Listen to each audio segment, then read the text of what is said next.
Dwight D. Eisenhower emerged from World War II as the face of Allied victory in Western Europe, but his path to supreme Allied commander was shaped more by organizational brilliance than battlefield heroics.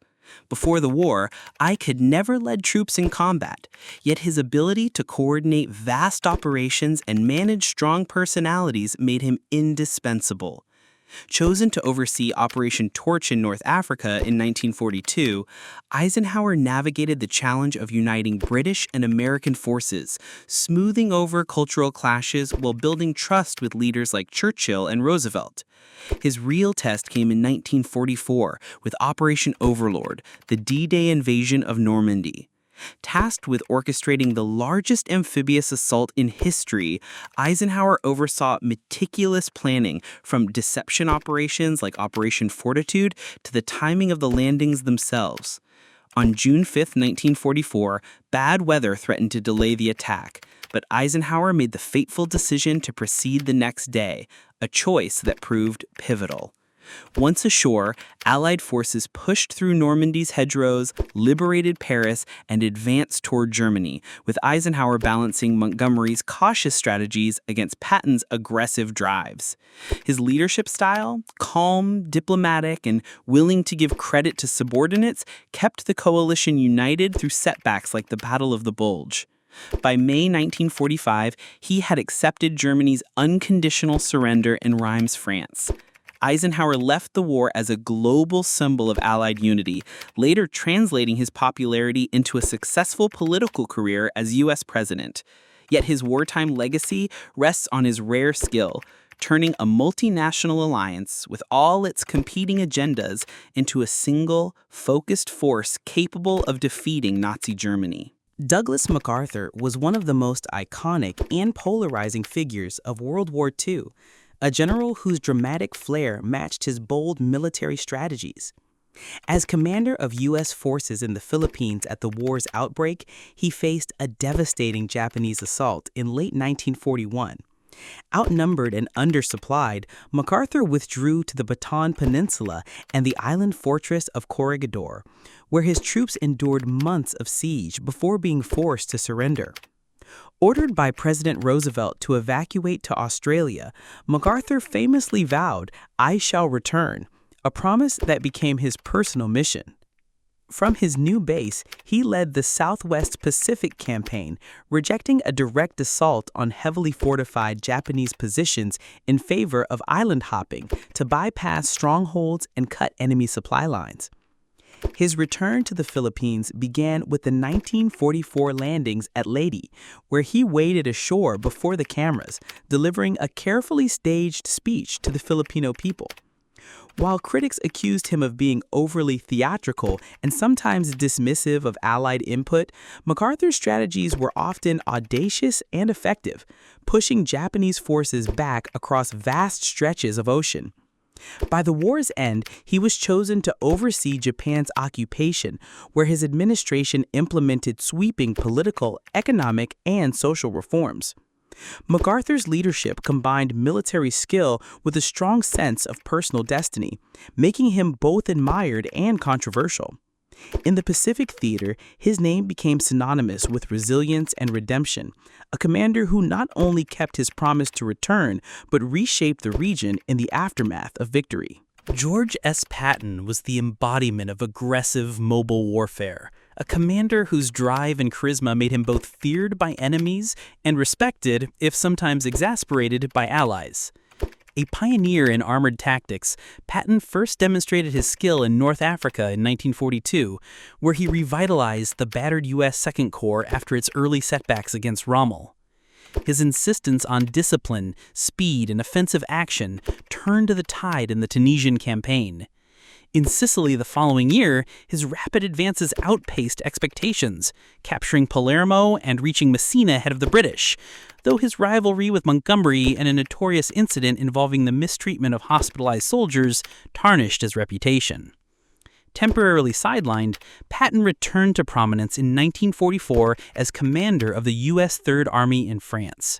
After the breakout from Normandy, his forces swept across the countryside in a lightning campaign, liberating vast areas and capturing thousands of prisoners.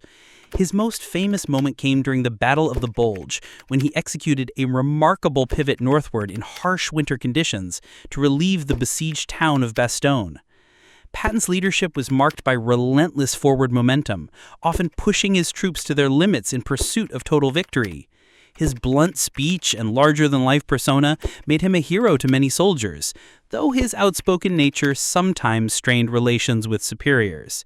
By war's end, Patton had cemented his legacy as one of the Allies' most dynamic field commanders, an officer whose audacity and speed embodied the principle that in modern warfare, decisive action could win campaigns before the enemy could react. Omar Bradley, often called the GI's general, earned his reputation as a calm, approachable leader whose steady style contrasted with the more flamboyant personalities of his peers. A West Point classmate of Dwight Eisenhower, Bradley first made his mark commanding U.S. forces in North Africa in 1943, where his patient leadership helped stabilize operations after initial setbacks. He rose quickly, leading the Second Corps in the successful invasion of Sicily alongside Patton. By 1944, Bradley was in command of the 1st U.S. Army for Operation Overlord, overseeing American forces during the D-Day landings at Omaha and Utah beaches. His focus on preparation and logistical coordination proved critical in securing the beachhead despite fierce resistance. After the breakout from Normandy, Bradley commanded the newly formed 12th Army Group, which would become the largest American field command in history, with over 1 million men under his direction. He coordinated the advance across France, balancing the aggressive maneuvers of Patton with a more deliberate pace of other units, and played a central role in blunting the German offensive during the Battle of the Bulge. Known for his humility and lack of ego, Bradley maintained close ties with his soldiers, often visiting the front lines and listening to their concerns. While not as flashy as some of his contemporaries, his ability to manage vast operations and keep coalition forces moving toward a common goal made him one of the war's most effective commanders. In the end, Bradley's legacy was that of a soldier's general, respected for his competence, humanity, and unwavering dedication to the mission. Bernard Montgomery, known simply as Monty, was Britain's most famous field commander of World War II, celebrated for his methodical approach and unshakable confidence. He rose to prominence in 1942 when he took command of the 8th Army in North Africa at a critical moment. Morale was low after a series of defeats, but Montgomery's emphasis on preparation, discipline, and morale building quickly transformed his forces. His meticulous planning paid off at the Second Battle of El Alamein, where his well-coordinated offensive broke Erwin Rommel's Afrika Korps and turned the tide in the Desert War. Montgomery's insistence on overwhelming preparation sometimes led to slower advances, frustrating more aggressive commanders like Patton, but his careful style minimized unnecessary losses. In 1944, he played a central role in planning Operation Overlord, commanding all Allied ground forces during the Normandy landings before handing control to Eisenhower for the breakout phase. His forces spearheaded the push through northern France and into Belgium, but his ambitious Operation Market Garden, a daring airborne ground offensive to seize bridges in the Netherlands, failed to achieve its ultimate goal, marking one of his most controversial moments. Despite occasional clashes with American commanders, Montgomery's ability to inspire his troops and deliver decisive victories kept him at the forefront of British military leadership. His post-war fame was such that he became a national hero, embodying the image of the determined, unflappable British general who could be counted on to plan thoroughly and strike decisively when the moment was right. Alan Brooke, later Field Marshal Lord Alan Brooke, was the British Army's top strategic mind during World War II, serving as Chief of the Imperial General Staff from 1941 to 1946. While he never commanded vast armies in the field like Montgomery, his influence on the war's overall direction was immense. Brooke was Winston Churchill's principal military advisor, and their relationship, marked by mutual respect but frequent, spirited disagreements, shaped Britain's grand strategy. Known for his sharp intellect and meticulous planning, Brooke often acted as a brake on Churchill's more impulsive ideas, insisting on sound logistics and achievable objectives. He was a key architect of the decision to focus on defeating Germany first, while pursuing a cautious buildup before opening a second front in Western Europe. Brooke played a pivotal role in coordinating with American leaders, ensuring that Anglo-American strategy remained unified despite differing priorities. He strongly supported the North African campaign as a necessary prelude to the eventual invasion of Europe, and his planning influence was felt in every major operation, from D-Day to the push into Germany. His wartime diaries, published later, revealed the immense pressures he faced in balancing military necessity with political demands. Though largely unknown to the public during the war, Alan Brooke was revered among his peers for his strategic clarity, organizational skill, and ability to stand firm against both enemy threats and the force of Churchill's personality. Many historians consider him one of the key reasons the British war effort maintained coherence and focus through its most challenging years. Georgy Zhukov was the Soviet Union's most celebrated commander of World War II, a general whose strategic brilliance and iron will helped turn the tide against Nazi Germany. Rising from humble origins, Zhukov had already distinguished himself in pre-war conflicts, but his defining moment came in late 1941 when he orchestrated the defense of Moscow. Facing a relentless German advance, he redeployed fresh Siberian divisions, launched a decisive counteroffensive in the brutal winter, and pushed the Wehrmacht back from the capital. His next great achievement came at Stalingrad, where he co-planned and executed Operation Uranus, the encirclement of the German Sixth Army in November 1942, a turning point in the Eastern Front. Zhukov's command style was uncompromising, often demanding maximum effort regardless of casualties, but his results were undeniable. In 1943, he oversaw the Soviet victory at the Battle of Kursk, the largest tank battle in history, which permanently shifted the strategic initiative to the Red Army. By 1945, Zhukov was leading the First Belarusian Front in the final assault on Berlin, personally accepting the German surrender in the Soviet sector. While his wartime record made him a national hero, Zhukov's rising popularity also made Joseph Stalin wary, leading to periods of political sidelining after the war. Still, his name became synonymous with Soviet resilience and military genius. For the Red Army and for millions across the USSR, Zhukov was the embodiment of victory, a commander who had stood firm in the nation's darkest hours and led it to ultimate triumph over Nazi Germany. Konstantin Rokossovsky was one of the Soviet Union's most skilled and respected generals, known for his tactical ingenuity and ability to inspire his troops. His career was nearly destroyed before the war even began. Arrested during Stalin's purges in 1937, he endured imprisonment and torture before being released in 1940 as the threat from Nazi Germany grew. Once back in command, Rokossovsky quickly proved his worth. During the Battle of Moscow in late 1941, he played a key role in halting the German advance, earning a reputation for calm under pressure. His true brilliance emerged at the Battle of Stalingrad, where he co-led Operation Uranus with Zhukov, masterminding the encirclement of German forces in the city. In 1944, Rokossovsky commanded the First Belarusian Front during Operation Bagration, a massive offensive that shattered German Army Group Center and liberated much of Belarus, a campaign often regarded as one of the most decisive of the war. Unusually for a Soviet commander, he was willing to debate strategy with Stalin, famously insisting on a two-pronged approach during Bagration, despite the dictator's initial resistance, and ultimately being proven right. By 1945, Rokossovsky was leading Soviet forces into Poland and Germany, helping to seal the final defeat of the Third Reich. After the war, he served as Poland's defense minister, symbolizing his dual Russian-Polish heritage. Rokossovsky's combination of strategic skill, personal bravery, and moral courage made him one of the few Soviet generals admired both by his peers and by many of his former adversaries. Erwin Rommel, the Desert Fox, was Germany's most famous field commander, admired even by many of his adversaries for his tactical skill and chivalry. Rising to prominence during the 1940 campaign in France, he earned a reputation for rapid, decisive maneuvers. In 1941, Hitler sent him to North Africa to lead the Afrika Korps, where his bold offensives against British forces became legendary. Rommel's ability to use speed, deception, and terrain to outmaneuver larger forces won him spectacular victories, including the capture of Tobruk in 1942.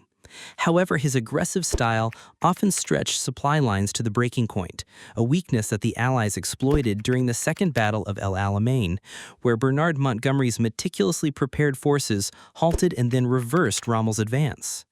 Recalled to Europe, Rommel was tasked with strengthening Germany's defenses against an expected Allied invasion in France. Disagreeing with high command over strategy, he advocated for confronting the Allies at the beaches rather than allowing them to establish a foothold. After D-Day, Rommel oversaw defensive operations in Normandy, but mounting losses made the situation untenable. His career ended abruptly when he was implicated, likely unjustly, in the July 24, 1944 plot to assassinate Hitler. Given the choice between a public trial that would endanger his family or a quiet suicide, Rommel took the latter and was buried with full military honors. Despite fighting for a brutal regime, Rommel's conduct in battle, including his refusal to follow orders to kill prisoners or civilians, has contributed to his enduring reputation as a master tactician and one of the most respected commanders of the war. Heinz Guderian was the architect of Germany's Blitzkrieg tactics, a visionary in mechanized warfare whose ideas reshaped the battlefield in the early years of World War II. A career officer with a fascination for mobility and armored operations, Guderian studied the potential of tanks in modern combat during the interwar years, drawing lessons from World War I's stalemate and from foreign theorists like Britain's J.F.C. Fuller. By the late 1930s, he was instrumental in developing Germany's panzer divisions, advocating for concentrated tank assaults supported by motorized infantry and close air support, rather than dispersing armor among infantry units as many armies still did. His doctrine proved devastating in the 1939 invasion of Poland and the 1940 campaign in France, where his rapid thrusts through the Ardennes bypassed the heavily fortified Maginot Line and encircled Allied forces at Dunkirk. Guderian's insistence on pushing forward without waiting for slower units often brought friction with superiors, but also yielded stunning results. After a falling out with Hitler during the 1941 invasion of the Soviet Union, he was temporarily sidelined, only to be recalled in 1943 as Inspector General of Armored Troops. In this role, he tried to rebuild Germany's depleted armored forces and argued for strategic withdrawals when the situation demanded it, advice Hitler often ignored. By the war's end, Guderian's reputation as the father of Blitzkrieg was secure, though he insisted the concept was an evolution of ideas rather than his sole invention. His legacy lay in proving that speed, surprise, and coordination could achieve victories that sheer numbers alone could not. Albert Kesselring was one of Germany's most versatile commanders, serving with distinction in both the Luftwaffe and on the ground. Originally an artillery officer, he transferred to the Air Force when it was re-established in the 1930s, rising rapidly to become one of its senior leaders. In the early years of World War II, he oversaw air operations during the invasions of Poland, France, and the Low Countries, and later coordinated the massive air support for the 1941 invasion of the Soviet Union. In late 1941, Kesselring was appointed commander in the Mediterranean theater, a role that would define his wartime legacy. Charged with defending Axis positions in Italy after the Allied invasion in 1943, he masterminded a series of skillful delaying actions that made the Allied advance painfully slow and costly. The defensive lines he organized, most famously the Gustav Line anchored at Monte Cassino, took advantage of Italy's mountainous terrain and forced prolonged battles that tied down large Allied forces for months. Known for his optimism and adaptability, Kesselring maintained cohesion among mixed German and Italian units even as the strategic situation deteriorated. His ability to balance tactical defense with counterattacks earned him the respect of both friend and foe. After the war, he was convicted of war crimes related to civilian reprisals in Italy, but his sentence was later reduced, and he was released in 1952.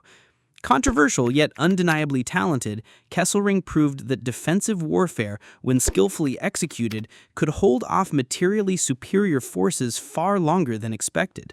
Isoroku Yamamoto, Commander-in-Chief of the Imperial Japanese Navy during World War II, was both the architect of Japan's early naval successes and a realist who understood the dangers of prolonged war with the United States.